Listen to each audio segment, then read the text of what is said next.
Assalamualaikum warahmatullahi wabarakatuh. Selamat pagi ya anak-anak ya.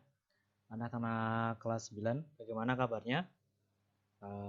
Ya, memang tidak bisa menjawab, tapi saya harap kondisinya baik-baik saja ya, sehat walafiat, dalam keadaan baik seperti itu. Nah, senang sekali pada kesempatan kali ini kita bisa bertemu lagi setelah sekian lama libur ya. Ya, saya ucapkan selamat datang di tahun ajaran baru, tahun ajaran 2020-2021. Kalian mungkin angkatan yang bisa dibilang cukup beruntung ya, karena bukan angkatan sebelumnya yang akhirnya kelas 9 yang gagal mengikuti UN. Saya mengikuti perjalanan mereka ya tahun kemarin ya, kelas 9 angkatan Amazon itu jadi UN, sudah belajar capek-capek di UN, lulus ya kayak gitu aja, hanya membagikan jasa dan akhir sana online seperti itu. Insya Allah semoga kedepannya pandemi COVID-19 ini bisa segera selesai dan kita bisa kembali berkumpul di pondok pesantren APSP yang kita cintai bersama. Nah, baik, pada kesempatan kali ini kita mengawali pembelajaran bahasa Indonesia. Mungkin nanti tidak langsung ke materi karena saya juga baru pertama kali ya masuk di kelas kalian. Dulu sebelumnya kan berarti kan saya nggak pernah ngajar kelas 8, nah sekarang sudah kelas 9, akhirnya bisa bertemu dengan saya pada pembelajaran bahasa Indonesia. Nah, untuk kesempatan kali ini kita jadi sifatnya lebih ke perkenalan dulu, sharing-sharing dulu. Terus setelah itu mungkin ada kontrak kerja, baru nanti untuk memulai pelajaran atau pembelajaran, materi yang akan saya sampaikan akan saya muat di Google Classroom seperti itu. Atau mungkin bisa langsung melalui Zoom maupun Google Meet ya. Baik. Nah, langsung saja kita mulai perkenalan ya. Aduh. Nah, baik, mari langsung saja. Jadi, nama panjang saya itu mungkin kalian juga beberapa sudah tahu ya.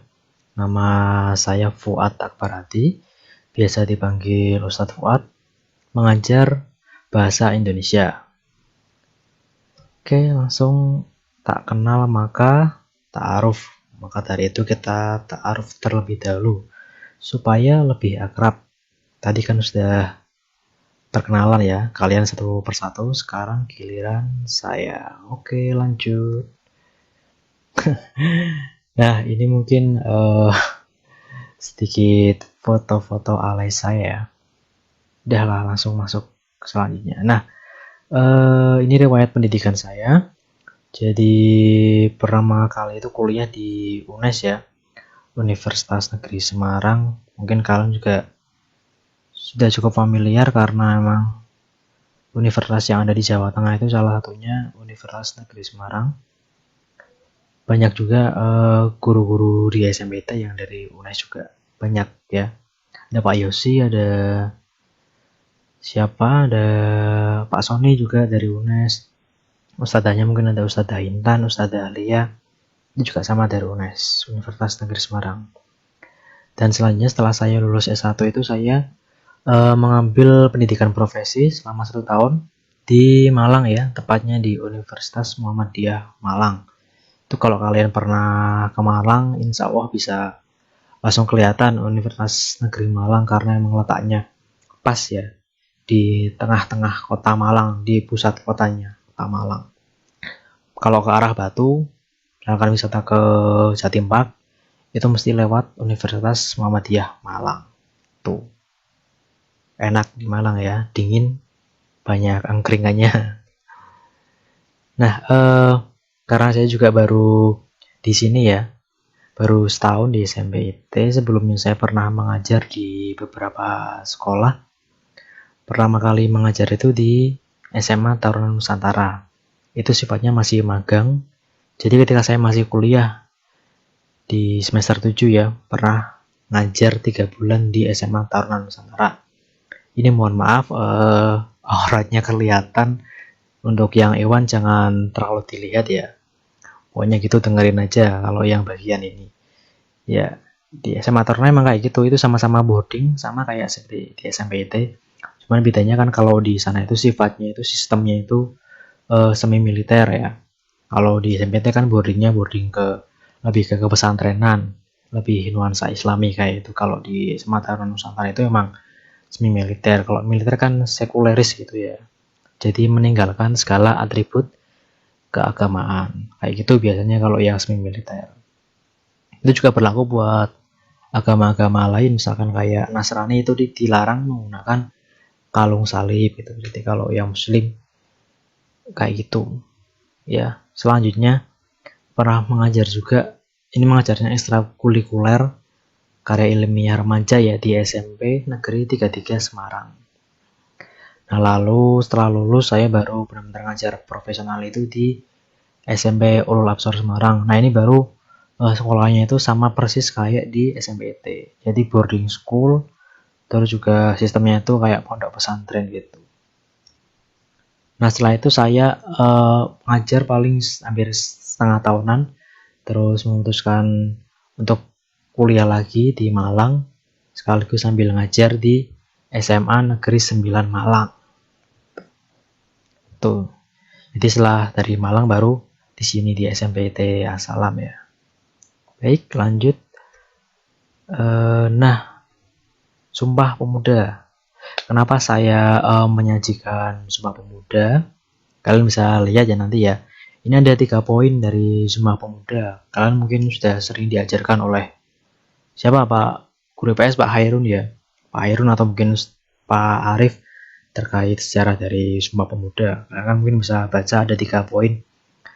Poin yang pertama itu adalah kami putra dan putri Indonesia mengaku bertumpah darah yang satu, tanah air Indonesia. Jadi kan emang dulu kan kenapa Indonesia bisa dijajah lama sekali oleh Belanda, oleh Jepang kan karena salah satu faktornya ya karena dulu Indonesia itu belum bersatu, belum dalam bentuk Indonesia Nusantara, gabungan dari berbagai pulau, melainkan masih sendiri-sendiri berdasarkan pulau masing-masing, berdasarkan suku masing-masing kayak gitu. Makanya ini para mahasiswa, para pemuda ini pengen agar kita tuh satu tanah air Indonesia. Nah, poin yang kedua, kami putra dan putri Indonesia mengaku berbangsa satu bangsa Indonesia. Jadi kalau tadi yang pertama itu adalah kesatuan, yang kedua itu adalah nasionalisme. Jadi kita tuh harus memiliki jiwa nasionalisme dalam satu bangsa yaitu Indonesia. Nah, baru yang ketiga ini yang ada hubungannya dengan pembelajaran bahasa Indonesia, mata pelajaran bahasa Indonesia yaitu kami putra dan putri Indonesia menjunjung bahasa persatuan bahasa Indonesia. Sama juga seperti poin pertama dan poin kedua, bahasa Indonesia itu digunakan oleh para pemuda untuk mempersatukan Indonesia. Sebelumnya sebelum ada bahasa Indonesia, kita masih menggunakan bahasa daerah masing-masing.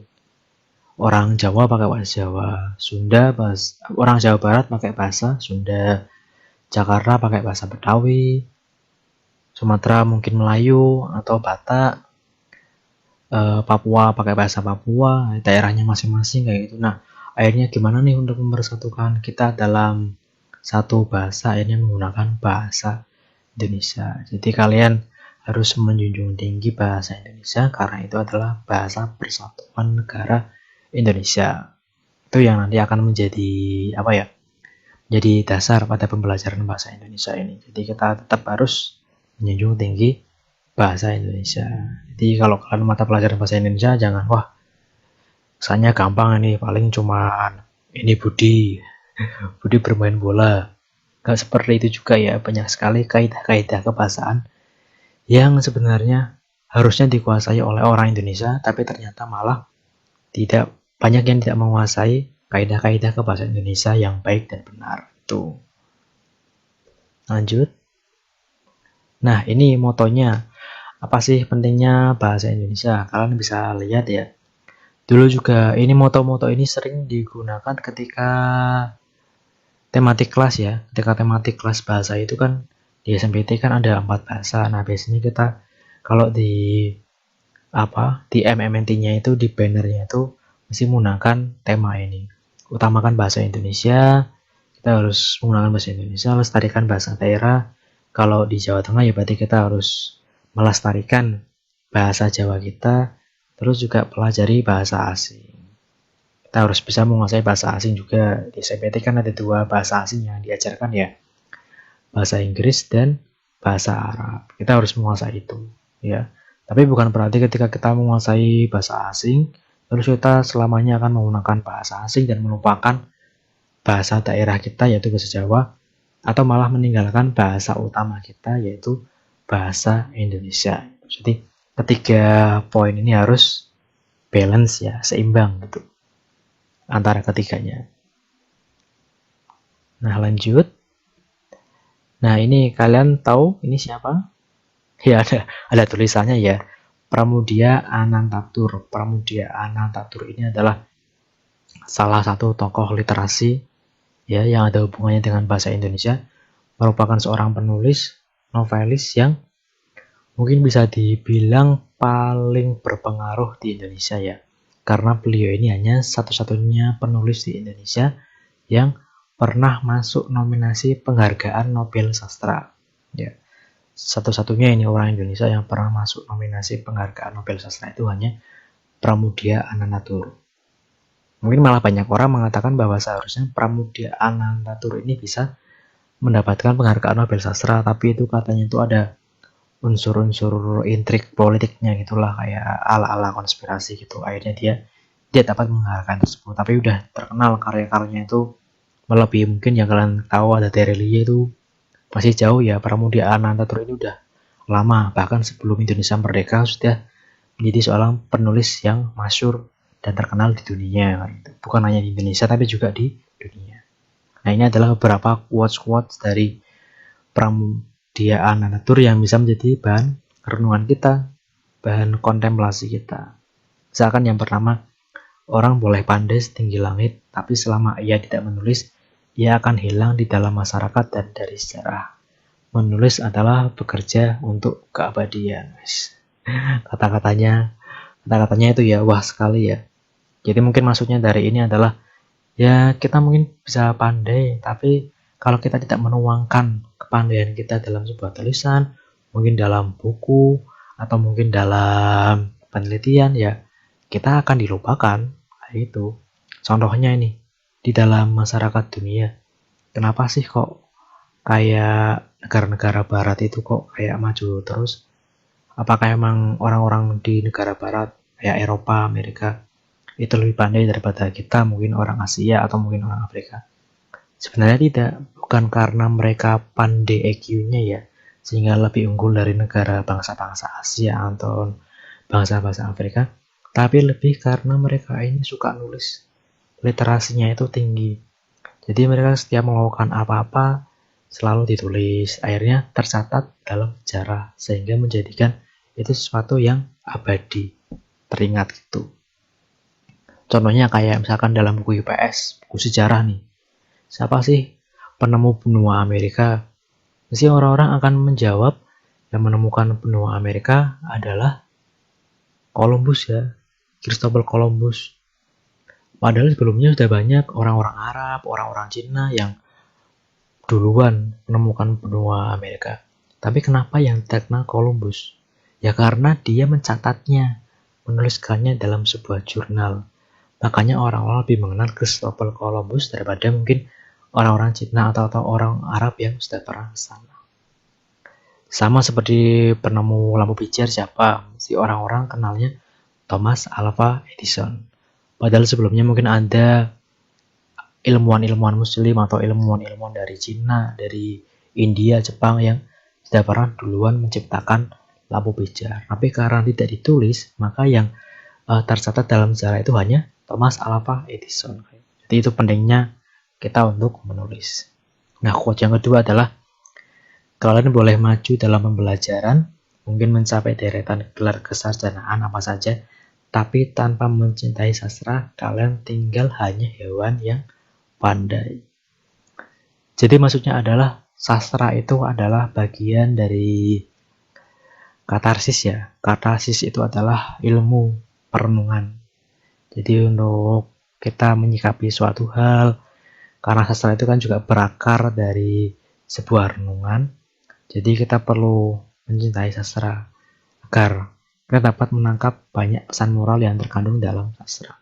Ketika kita membaca novel, ketika kita membaca cerpen, dalamnya kan juga banyak nilai-nilai kearifan lokal atau muatan-muatan moral yang terkandung di dalamnya.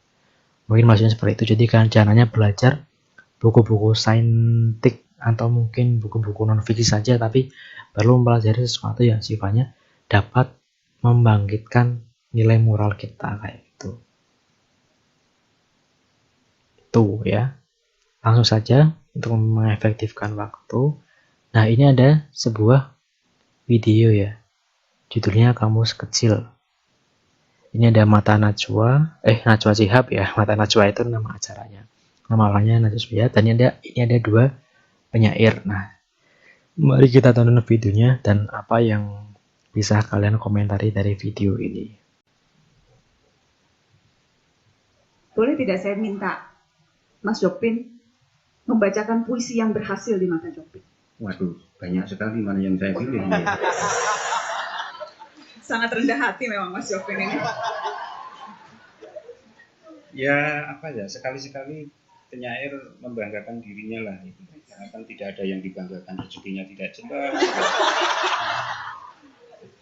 Judulnya Kamus Kecil.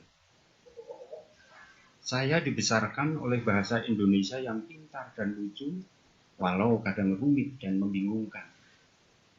Ia mengajari saya cara mengarang ilmu, sehingga saya tahu bahwa sumber segala kisah adalah kasih, bahwa ingin berawal dari angan, bahwa ibu tak pernah kehilangan iba, bahwa segala yang baik akan berpihak, bahwa orang ramah tidak mudah marah, bahwa untuk menjadi gagah kau harus menjadi gigih, bahwa seorang bintang harus tahan banting, bahwa orang lebih takut kepada hantu ketimbang kepada Tuhan. Hantunya itu banyak di kiri atau di kanan, nggak jelas. Bahwa pemurung tidak pernah merasa gembira, sedangkan pemulung tidak pernah merasa gembira. Bahwa orang putus asa suka memanggil asu, bahwa lidah memang pandai berdalih, bahwa kelewat paham bisa berakibat hampa, bahwa amin yang terbuat dari iman menjadikan kau merasa aman.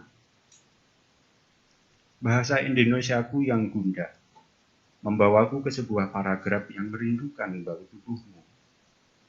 Malam merangkai kita menjadi kalimat majemuk yang hangat, di mana kau induk kalimat dan aku anak kalimat. Ketika induk kalimat bilang pulang, anak kalimat paham bahwa pulang adalah masuk ke dalam palung. Ruang penuh raung, segala kenang tertidur di dalam kening.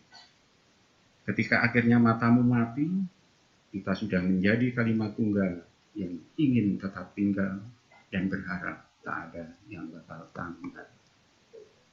Demikian bahasa Indonesia.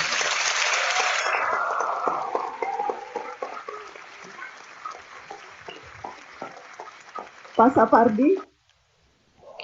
Nah, itu tadi ya, sebuah puisi yang berjudul Kamus Kecil karya Djoko Pinurbo. Ini memang Djoko Pinurbo ini termasuk penyair yang cukup terkenal.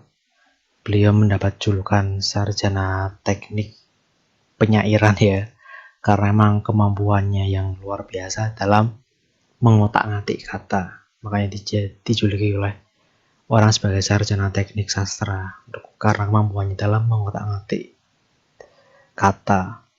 Nah, menurut kalian bagaimana tentang video tadi? Komentarnya nanti silakan ditulis di rangkuman pembelajaran ya. Nanti akan saya bagikan Google Form.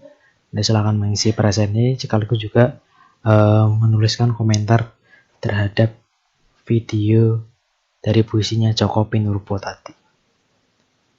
Oke, itu ya untuk pembelajaran hari ini. Sementara itu saja. Mari kita belajar bahasa Indonesia. Tadi sudah perkenalan. Di pertemuan selanjutnya kita baru fokus masuk ke materi pelajaran bahasa Indonesia.